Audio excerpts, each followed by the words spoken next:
여러분 반갑습니다. 반도체 오빠 차마쌤입니다. 오늘 주식장 보니까 거의 뭐 초토화네요. 초토화. 어? 아주 깜짝 놀랐습니다. 오늘 그 이스라엘이 뭐 미사일을 한번 쐈는가 봐요. 그 이란 쪽에다. 그러다 보니까 미국 선물지수 거의 뭐 떡락하면서 동시에 뭐 코스피, 코스닥 지금 글로벌 증시가 상당히 안 좋습니다. 아주 휘청휘청하고 있어요. 지금 보니까 하여튼 상당히 안 좋다. 상당히 안 좋습니다. 이 고금리, 고환율, 고유가 등 이른바 쓰리고 이 우려가 다시 이제 불거지다 보니 오늘은 그 장중에 코스피, 코스닥 지수가 약세를 좀 보이고 있고 특히 세계 최대 파운드리 업체죠. 대만 TSMC. TSMC가 반도체 성장의 전망치를 낮추다 보니까 삼성과 하이닉스 반도체 업종 주가가 또 꺾여요. 그래가지고 지수 하락폭을 좀 키우고 있다. 이렇게 보시면 됩니다. 코스피는 오전에 11시 정도 보니까 2566.77로 보여주고 있는데 전날보다 67.93포인트 하락을 했고요. 지난 1월 이후 가장 낮은 수준이라고 합니다. 유가증권 시장에서 기관애들이 6,700억, 외국인이 한 2,400억 정도, 700억 정도 팔자에 나섰고 지수를 끌어내리네요. 개인들만 9,123억 정도 현재 순매수 중이고요. 유가증권 시장에서 대장주 삼성전자랑 하이닉스가 각각 3%, 5% 정도 이상 약세를 보입니다. 업종 중에서도 반도체랑 그 반도체 장비의 하락률이 3.8%로 컸어요. 이렇게 TSMC가 전날 올해 1분기 실적 발표 후에 컨퍼런스 콜에서 올해 메모리 반도체를 제외한 전체 반도체 시장 그 성장률 전망치를 기존 10% 이상에서 10%로 낮춘 거론 같습니다. TSMC가 반도체 업황을 하향 조정한 여파로 밤사이에 미국 증시에서 반도체 관련 종목군이 약세가 뚜렷해졌고 한국 증시에서도 관련 종목군의 주가 약세가 지수 하락을 주도하는 것 같습니다. 같은 시각 코스닥도 24.47포인트 내려서 쭉쭉 빠지더라고요. 전날 상승분 모두 반납했고 코스닥도 상당히 많이 팔고 있고 하여튼 주가는 거의 뭐 박살나고 있다. 그래서 중동 정세 불안이 이제 문제인 것 같아요. 그러다 보니까 유가도 뛰었죠.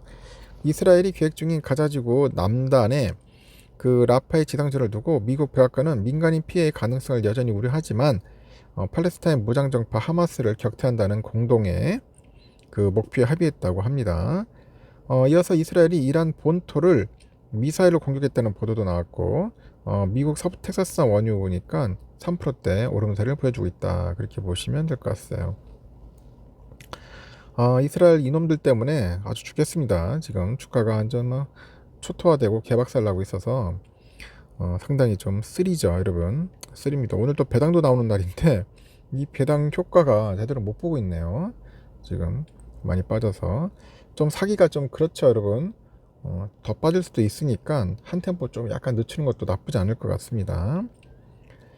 뉴욕 증시는 금리 인하 기대 후퇴에 혼조세를 보였는데 뉴욕 증권거래소에서 다우지수가 전거래보다 22.07포인트 올라서 3만 7,775.58로 거래를 마쳤고 반면 S&P 500은 11.09포인트라서 5,011.12 나스닥도 81.87포인트 떨어져서 15,601.50으로 장을 마감을 했어요.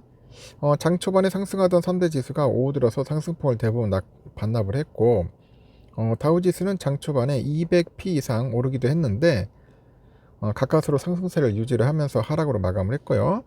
S&P 500하고 나스닥도 5거래일 연속 하락을 했습니다. 미국의 중앙은행이 올해 금리를 하기 어려울 거다 그런 관측을 내놓고 당국자들이 대래 금리 인상 가능성까지 배제하지 않다 보니까 투자 심리가 좀 악화되는 것 같아요. 레피엘 보스틱 미 애틀랜타 연은 총재는 현재로서는 금리 인하의 그 시급성이 없고 올 연말이 돼야지 금리를 내릴 수 있을 거다 그렇게 언급을 합니다. 존 윌리엄스 미국 뉴욕 연은 총재도 필요하다면 금리 인상까지 배제하지 않겠다. 그런데 미국 경제가 너무 뜨거워서 금리를 올릴 가능성이 있느냐 질문에 내 기본 전망은 아니다. 데이터가 기본적으로 우리의 목표들을 달성하기 위해서 우리가 더 높은 금리가 필요하다고 말한다면 우리는 분명히 그러길 원할 거다 합니다. 시카고 상품거래소 패드워치 툴에 보니까 금리 선물 시장은 미국 FED가 6월 연방국제시장원의 회의에서 금리를 동결할 가능성을 79.7%로 보는 것 같아요. 내가 볼 땐 금리를 내리지는 않을 것 같네요.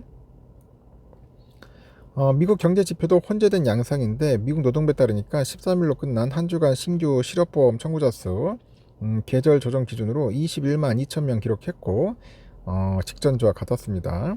월스트리트 저널이 집계한 전문가 예상치 21만 5천 명을 밑돌죠.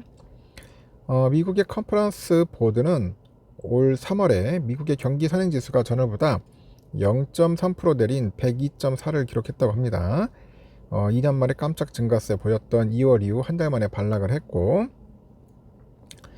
종목별로 보니까 테슬라가 3% 이상 하락했고요. 23년 1월 이후 최저치입니다. 시가총액도 5천억 달러 밑으로 내려왔어요.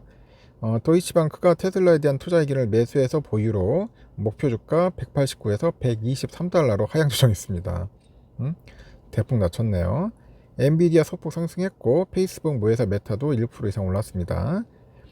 FED의 H4L이 뭐냐? 하이퍼롱거예요. 하이퍼롱거. 하이퍼롱거 고금리 장기화로 인해서 그런 우려가 지속되는데 미 국채 수익률이 곡선 전반에 걸쳐서 상승한 상황에 2년물은 5개월 최고 수준이 5%에 근접했어요. 미국채 2년물은 금리 변동에 민감한 지표로 꼽히죠. 국제유가는 중동 지역의 전쟁 우려가 누그러들었지만은 완전히 해소되지 않으면서 엇갈린 양상을 보이는 것 같습니다. 하여튼 지금 현재 원유가만 오르고 있네. 원유만 날뛰고 있다. 정유주가 상당히 슈팅을 할 것 같아요. 이런 상황에 삼성전자 여러분들 박살나고 있어요. 삼성뿐이 아니라 지금 다른 것도 마찬가지인데 벌써 3,000원 빠지네요. 지금 3,000원 올라가도 시원찮을 판인데 현재 삼성전자 76,600원 현재 보여주고 있고 지금 보니까 외인들도 좀 사긴 사는데 기관들이 좀 팔아제끼는 것 같습니다. 엄청나게 기관들이 좀 팔아제껴 가지고 상당히 지금 고통스러운 그런 모습을 보이고 있다, 그렇게 보시면 될 것 같습니다. 좀 많이 파니까 좀 힘들죠. 팔면 어쩔 수 없어요. 주가가 빠질 수밖에 없다는 거 여러분들 참고하셔야 합니다. 그래서 오늘은 3% 정도 빠진다는 생각을 하셔야 돼요. 현재 외국인들이 한 20만 주 정도 현재 본주 팔고 있네요. 기관이 144만 주. 기관 애들이 많이 파는 것 같아요. 우선주도 현재 좀 많이 빠지죠. 한 3% 가까이 빠지고 있고 64,200원. 근데 다행스럽게도 외인들은 좀 사고 있습니다. 한 2만 주 정도 사고 있고 기관들이 16,000주 팔고 있습니다. 하여튼 오늘은 거의 폭락이다, 그렇게 보시면 되겠습니다. 대폭등 나왔어야 하는데 또 미사일 몇 방 쐈는 것 같은데 하여튼 그런 부분들이 좀 안 좋은 것 같습니다. 여기까지 하겠습니다.